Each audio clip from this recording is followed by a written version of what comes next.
నమస్కారం అండి. మనం ఇప్పుడు ఎం వెంకటేశ్వరరావు గారు వ్రాసిన అమ్మ మౌనం అనే కథను విందామా? కాలింగ్ బెల్ శబ్దానికి తలుపు తీసిన కృష్ణమూర్తి ఎదురుగా కనిపించిన విశ్వనాథం జానకీలను చూసి ఆశ్చర్యపోయాడు. అదనపు లగేజీ ఏమీ లేకుండా వెళ్ళేటప్పుడు పట్టుకెళ్లిన లగేజీతోనే తిరిగి వచ్చిన స్నేహితుణ్ణి, అతని భార్యని లోపలికి ఆహ్వానించాడు. కృష్ణమూర్తి భార్య అన్నపూర్ణ ఇద్దరికీ చల్లని మంచినీళ్ళు ఇచ్చింది. ఏమిట్రా విశ్వం, అమెరికా నుండి అకస్మాత్తుగా ఊడిపడ్డావు? అనుకోకుండా బయలుదేరాం లేరా. అనకాపల్లి నుంచి వచ్చినంత తీరిగ్గా చెబుతావేంట్రా? అమెరికా నుండి అనుకోకుండా రావడం ఏంటి? కొడుకులు కోడళ్ళు మనవలు బాగున్నారా? అన్నపూర్ణ జానకిని అడిగింది. అందరూ నిక్షేపంగా ఉన్నారు. అన్నపూర్ణ, భోజనం ఏర్పాట్లు చూడు, ఈ లోపల స్నానం చేసేస్తారు భార్యతో అన్నాడు కృష్ణమూర్తి.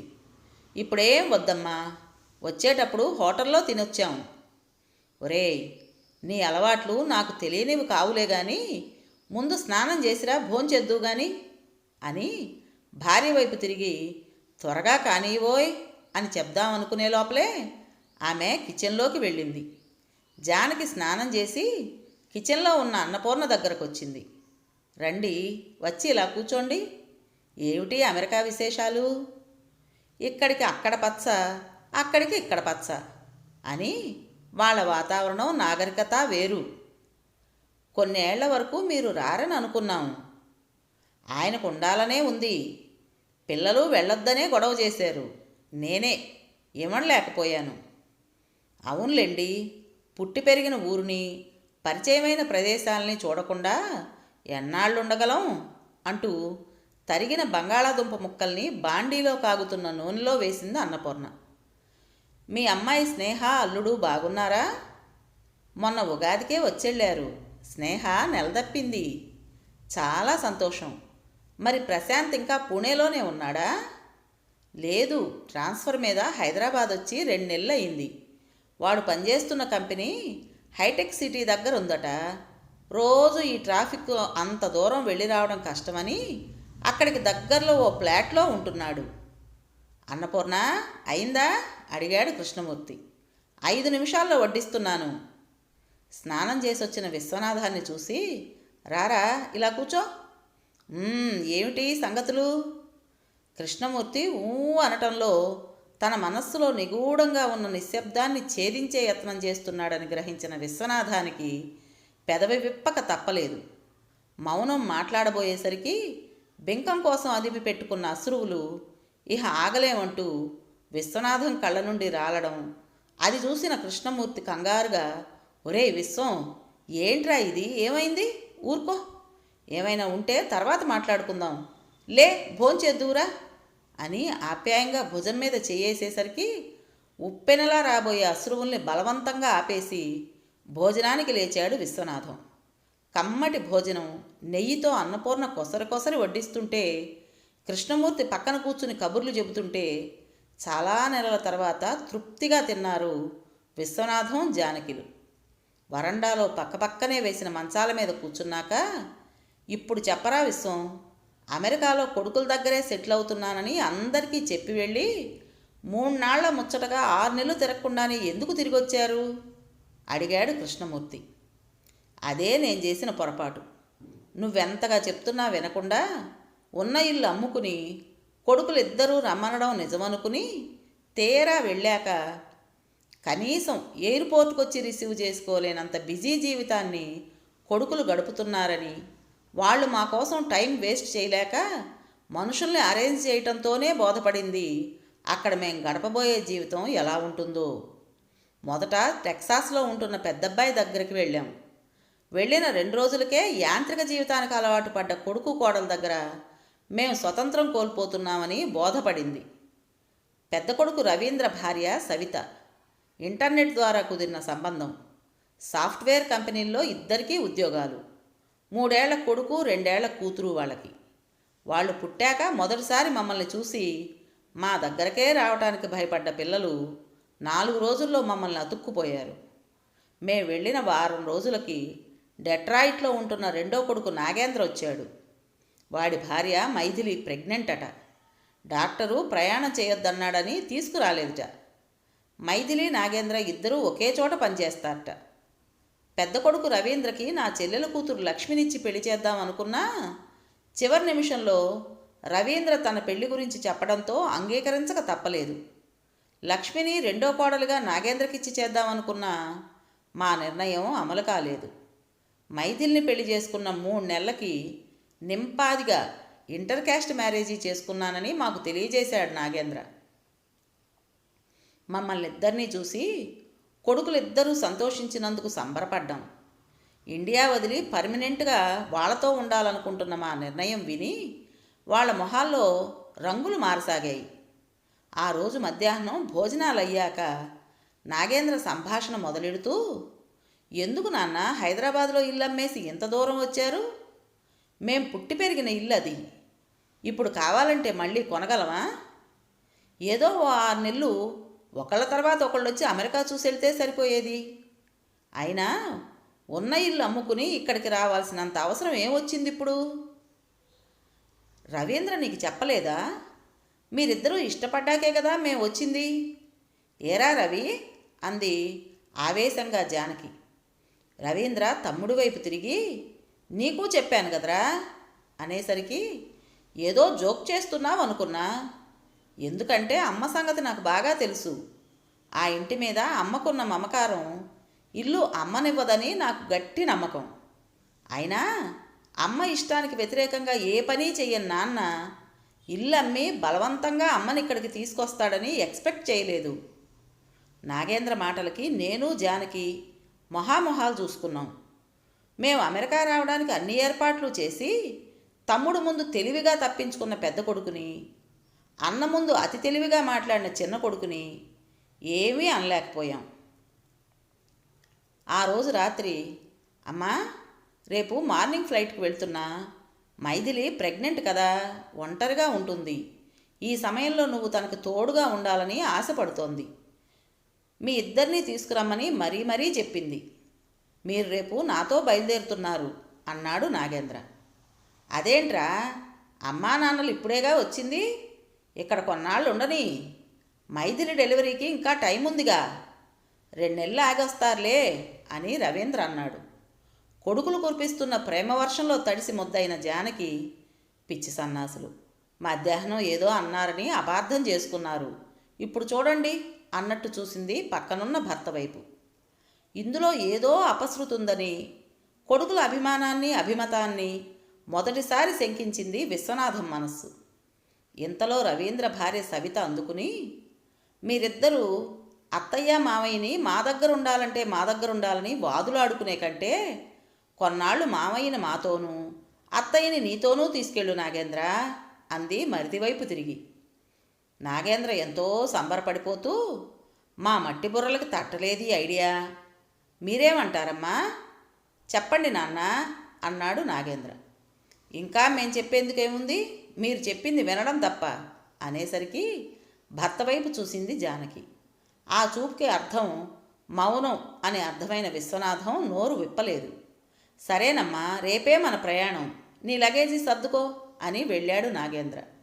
32 ఏళ్ల సుదీర్ఘ వైవాహిక జీవితంలో ఏనాడు ఒకళ్ళని విడిచి మరొకళ్ళుండని తమని అమెరికాలో కొడుకులు పంచుకుని ఇద్దరిని విడదీయడం అన్వయించుకోలేక ఆ రాత్రంతా నిద్రపోలేదు విశ్వనాథం జానకిలు.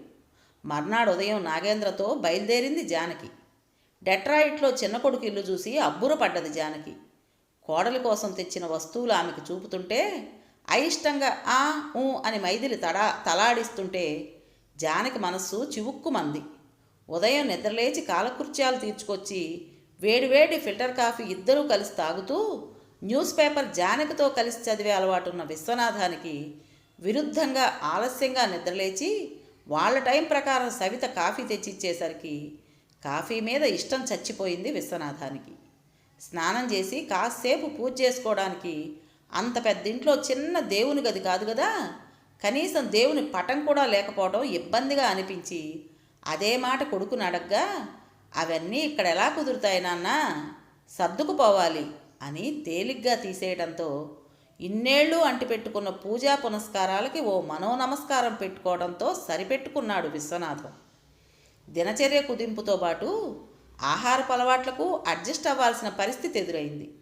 ఉదయం పిల్లలు పెద్దలు తినే బ్రెడ్డు జాము, మధ్యాహ్నం కోసం కోడలు వచ్చిరాని వంటతో తన కోసం చేసి పెట్టే వంటల్ని మధ్యాహ్నం వేడి చేసుకుని ఒంటరిగా తినడం రోగానికి వేసుకునే మందులా మొండికేస్తుంటే ఈ కష్టాలకి కారణం తనే కాబట్టి సరిపెట్టుకోవడం అలవాటైంది.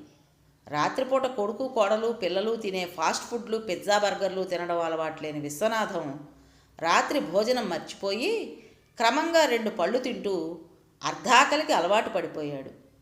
చిన్న కొడుకింట్లో జానకి పరిస్థితి దాదాపుగా అంతే.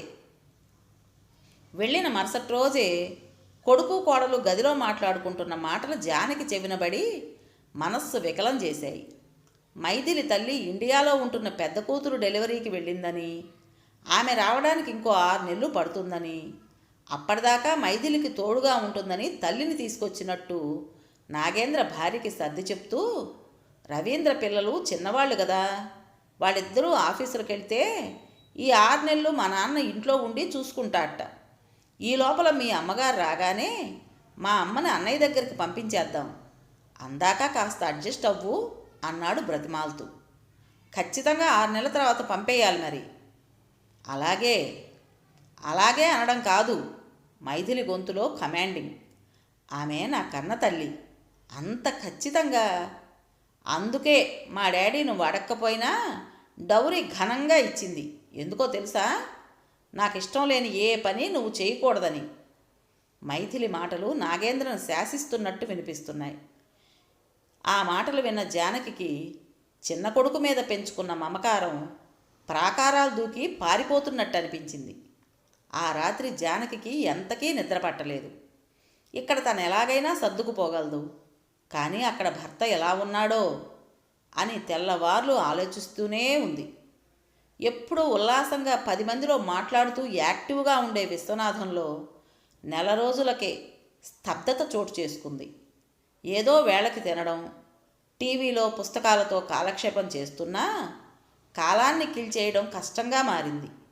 భార్యకి ఫోన్ చేసినా తనిక్కడ సంతోషంగా ఉన్నట్టు చెప్పేవాడు. ఇంట్లో తను పెద్దవాడినున్నట్టు యాంత్రిక జీవనంలో యంత్రాల్లా మారిన కొడుకు కోడలికి గుర్తు లేకపోవడం తన స్వయంకృతాపరాధం అనుకునేవాడు. ఆ రోజు మైథిలి తండ్రి ఆయన ఫ్రెండ్స్ వస్తున్నట్టు ఫోన్ చేయడంతో మైథిలి ఆఫీస్కి వెళ్లకుండా ఉదయం నుండి అత్తగారి చేత అడ్డమైన చాకిరీ చేయించింది. తండ్రి తనకి అర్జెంటు పని ఉందని, ఆ రోజు రావటం లేదని ఫోన్ చేయటంతో మైథిలి నిరాశగా వెళ్ళి పడుకుంది. నాగేంద్ర ఆఫీస్కి వెళ్ళిపోయాడు. పనిభారం వల్ల అలసిపోయిన జానకి హాల్లో సోఫాలో పడుకుని టీవీ ఆన్ చేసింది. వెనక నుండి ఎప్పుడొచ్చిందో కానీ మైథిలి అత్తగారిని చూసి, ముందు ఆ సోఫాలో నుండి లేవండి, దాని ఖరీదు ఎంతో తెలుసా మీకు? లక్షలు పోసుకొన్నది మీరు ఇలా పల్లెటూరులో మంచాన్ని వాడినట్టు వాడటానికి కాదు అని విసురుగా అనేసరికి మ్రాన్పడిపోయిన జానకి చివాలన లేచి లోపలికి వెళ్ళింది. సాయంత్రం ఇంటికి వచ్చిన నాగేంద్ర మైథిలి చెప్పింది విని గదిలో ఉన్న తల్లి దగ్గరకు వచ్చి, అమ్మా, గదిలో ఒంటరిగా ఏం చేస్తున్నావు? ఉదయం నాన్నతో మాట్లాడాను, బాగానే ఉన్నారట అని. అమ్మా, ఇక్కడ ఇండియాలో లాగా ఉండాలంటే ఎలా కుదురుతుంది? మైథిలి ఇక్కడే పుట్టి పెరిగింది కాబట్టి ఇల్లు శుభ్రంగా ఉంచుకోవాలనుకుంటుంది. ఆ సోఫా 2 లక్షలు పెట్టుకొన్నది, దాని మీద నువ్వెందుకు పడుకున్నావు చెప్పు అనేసరికి, తప్పయిందిరా, క్షమించమని నీ భార్య కాళ్ళు పట్టుకోనా లేక నీ కాళ్ళు పట్టుకోనా అంది జానకి కోపంగా. తల్లి కోపం చూసి నాగేంద్ర మౌనంగా అక్కడి నుంచి లేచి వెళ్ళిపోయాడు. విశ్వనాథానికి చేయడానికి ఏం పనులు లేక ఆలోచన ఎక్కువై మానసికంగా అలసిపోతుంటే జానకి పని ఎక్కువై ఆలోచించే వ్యవధి లేక శారీరకంగా విశ్రాంతి కోరుకుంటోంది. కాలం మాత్రం ఎవరితో నిమిత్తం లేకుండా 6 నెలలు గిర్రును తిరిగొచ్చాయి. మైథిలి తల్లి ఇండియా నుండి తిరిగి రాగానే జానకి తను వచ్చిన పని అయిపోయిందని అర్థమైంది. ఒక్కరోజు ఎక్కువ ఉన్నా ఎక్కసం అవుతాననుకుని ఆ సాయంత్రమే కొడుక్కి చెప్పి టెక్సాస్కి బయలుదేరింది. 6 నెలలు నిర్జీవంగా భారంగా గడిపిన విశ్వనాథానికి భార్యను చూసేసరికి ఫౌంటైన్లో ఉప్పొంగే నీళ్లలా కళ్ళు తడి కావడంతో మనసు తేలికపడ్డది. అమ్మా, మేమిద్దరం ఉద్యోగాలకు వెళ్ళటం వల్ల నాన్నకు సరైన కంపెనీ ఇవ్వలేకపోయాం. నువ్వొచ్చావు, ఇహ నాన్నకి దిగుల్లేదు అన్నాడు రవీంద్ర. కోడలు ఆ మాటే అంది. లేదు రవి, మేము త్వరగా ఇండియా వెళ్ళిపోతాం, మాకు ఫ్లైట్ టికెట్స్ బుక్ చేయి అని జానకి అనేసరికి, మళ్ళీ ఎందుకమ్మా వెళ్ళటం, ఇక్కడ ఉందామనేగా వచ్చారు. అలా అనుకునే పొరపాటు చేశాం.